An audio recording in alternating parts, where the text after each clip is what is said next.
The 43rd Regiment of Indiana Infantry was a volunteer infantry unit from the U.S.state of Indiana that served in the Union Army during the U.S. Civil War in the Western Theater, though deployed at different times in support of federal operations in Missouri, Tennessee, Kentucky, and Mississippi. The majority of its combat service took place in Arkansas. During the ill-fated Camden Expedition, it formed the lead element of the 3rd Brigade of the 3rd Division of the Union 7th Corps, under the command of Major General Frederick Steele. A sizable portion of the regiment was killed or captured at the Battle of Marks Mills on the 25th of April 1864. The prisoners were sent south to Camp Ford, in Tyler, Texas, where 11 of them perished. The remaining elements were transferred northward, and ended the wartime service guarding Confederate prisoners of war at Camp Morton in their own home state. Due to the relative lack of large-scale engagements in the areas where it was deployed, the 43rd did not fight in many battles,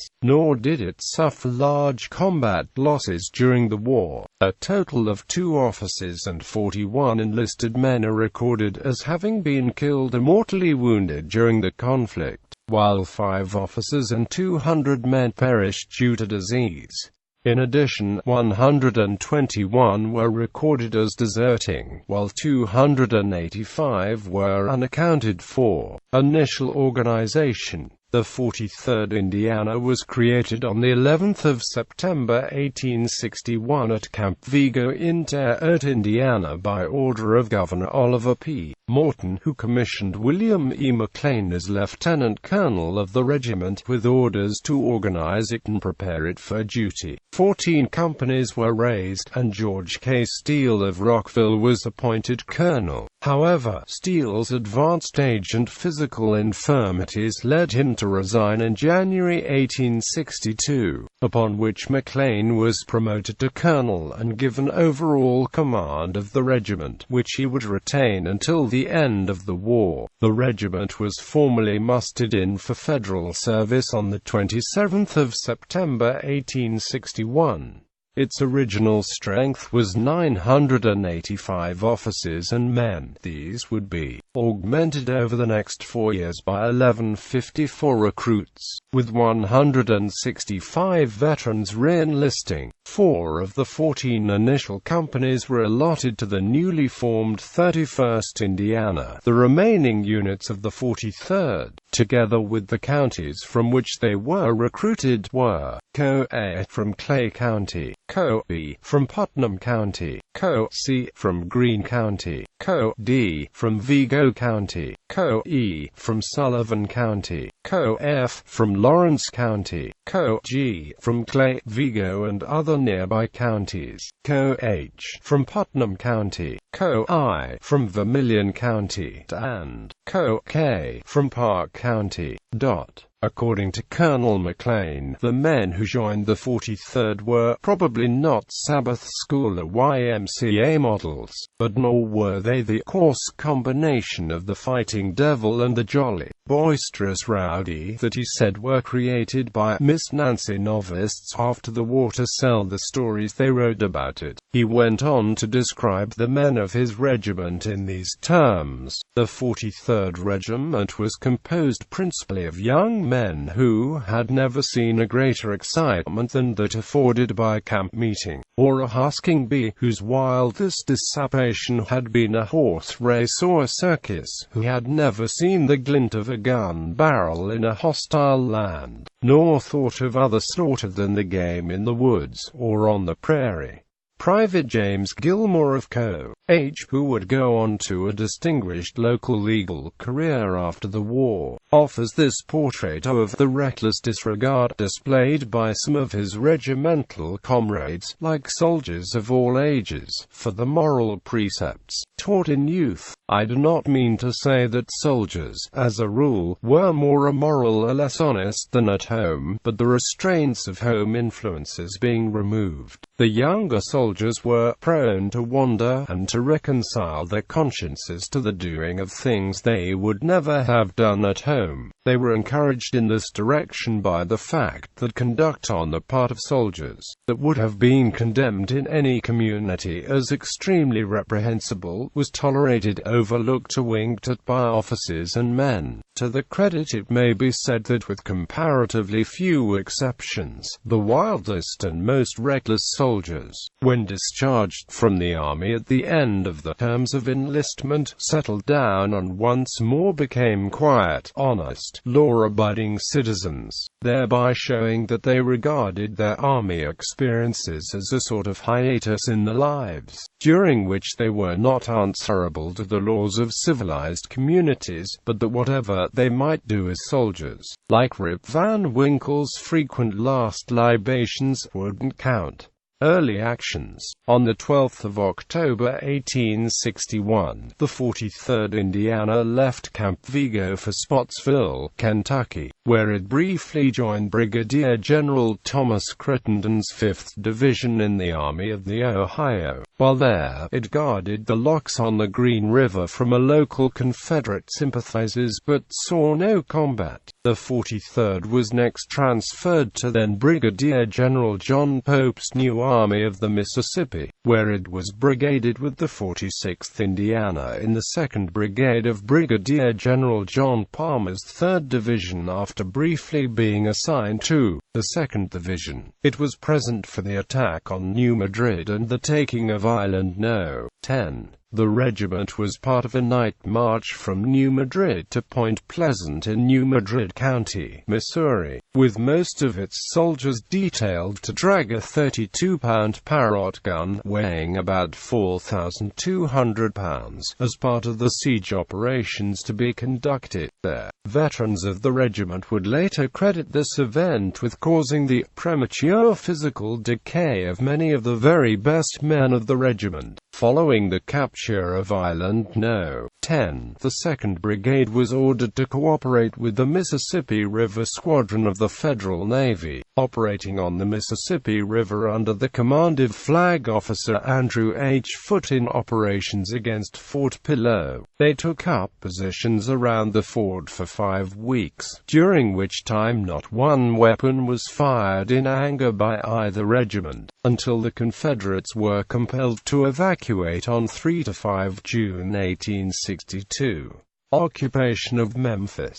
The fall of F.D. Pillow left the Mississippi River open as far south as Memphis, Tennessee, which was occupied by Federal forces after a naval battle on the river adjacent to the city. The 43rd and 46th Indiana were the first two Union regiments to enter Memphis, where they reported a pleasant, if not cordial, reception, despite a few sullen looks from some of the more radical of its population. After 2 weeks of occupation duty, the two regiments were replaced by other Federal troops, and the 43rd was ordered to Helena, Arkansas. Action in Arkansas. Early movements. Up to this point, the 43rd Indian had not seen any real action, but this was about to change. Upon their arrival in Arkansas, the regiment was ordered to move up the White River, where a few insignificant skirmishes were fought with local Confederate militia. While camped at Clarendon, some unarmed, swimming soldiers of the 43rd were sniped at from the woods across the river. After the comrades returned fire with no discernible effect, the Hoosiers retaliated for the incident by taking every piece of furniture from each house in the village, which they then chopped up and used for firewood.